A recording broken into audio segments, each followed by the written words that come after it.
Nel Trentino da 3 generazioni c'è l'azienda Dolomite Bulk con Andrea De Cristina, che è la terza generazione. Dolomite Bulk è un'azienda artigianale, perciò noi seguiamo tanto il cliente, la progettazione, arriviamo a fare il lavoro finito.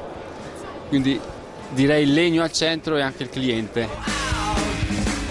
Io penso che tra tanta improvvisazione forse il mercato esige appunto delle nicchie dove c'è gente qualificata, e su queste nicchie noi cerchiamo di entrare e proporci, insomma.